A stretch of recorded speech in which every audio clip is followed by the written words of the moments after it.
Doctor साहिबा अपने हाथ में बैटरी यानी कि टार्च पकड़े हुए कहती हैं, ओए छोटू अपना मुंह खोलो। आ पटाटो मुंह खोल देता है। डॉक्टर साहिबा देख रही हैं पटाटो की तरफ और बाकी सब पहले को छोड़कर देख रही हैं डॉक्टर साहिबा की तरफ, जिस कारण वो कहती हैं, कितना डरावना है ये सब। पापा और तीसरा ध्यान से देख रहे हैं डॉक्टर की तरफ, परंतु दूसरा घूर घूर कर देख रहा है डॉक्टर और पटेटो की तरफ। पहले को दिखता है परंतु वो डॉक्टर की तरफ नहीं तरबूज की तरफ देख रहा है। आज वो तरबूज खाएगा।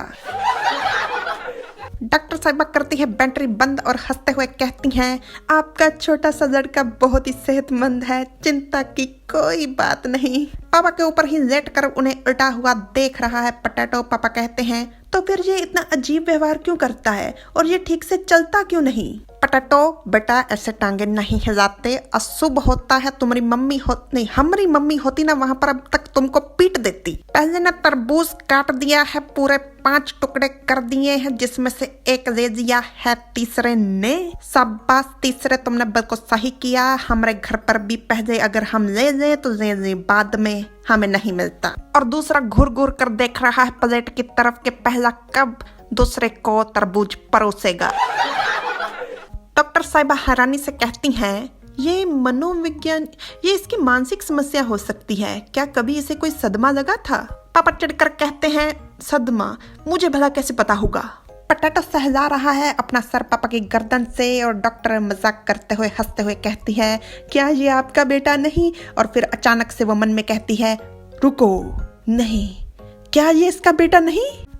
अगर मैं ध्यान से देखूं तो साफ तौर पर ये दोनों तो बिल्कुल भी एक जैसे नहीं हैं और ये बाकी सब लोग भी संदेहजनक हैं।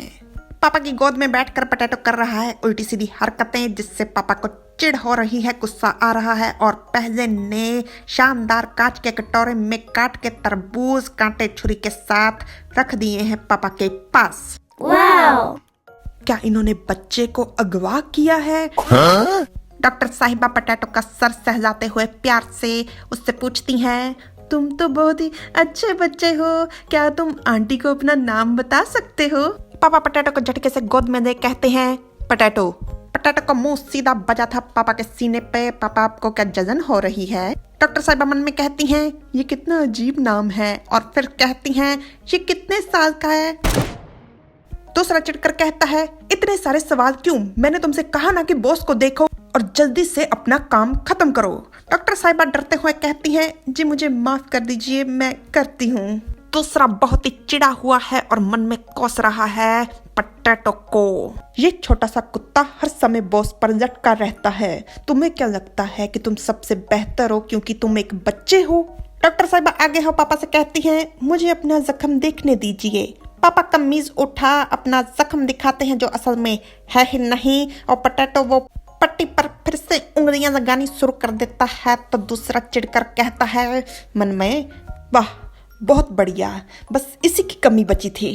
डॉक्टर साहिबा कहती है कि जख्म अभी भी ठीक नहीं हुआ। तो दूसरे बेचारे का रोना निकल जाता है तो वो टिश्यू पेपर लेकर आंसू पहुंचने का इंतजाम कर देता है। और दूसरी तरफ पहले ने पूरे का पूरा आधा तरबूज अपने सामने रखकर चम्मच से खाना शुरू कर दिया है। अब जो काटेगा सब में बांटेगा, उसके पास ज्यादा तो होना ही चाहिए, इतना तो हक बनता है। डॉक्टर साहिबा कहती हैं, इस तरह के जख्मों का ठीक होना बहुत ही मुश्किल है और ऊपर से इन्फेक्शन, समय तो लगेगा ही। और मन में कहती हैं, ये सब कुछ झूठ है क्योंकि जी हाँ, अभी पापा ने धीरे से धमकाया था डॉक्टर साहिबा को, अगर तुम सुरक्षित घर वापस जाना चाहती हो तो इन सबसे कहो कि ये जख्म अभी ठीक नहीं हुआ। मुझे धमकाया जा रहा है पर मैं ये क्यों नहीं कह सकती कि जख्म ठीक हो गया है? डॉक्टर साहिबा पापा से कहती हैं, क्या मैं आपको एंटीबायोटिक्स का टीका लगा दूं? पापा सर हिला हाँ में इशारा करते हैं और पटेटो अभी भी जख्म को सहला रहा है, उसको थपथपा रहा है।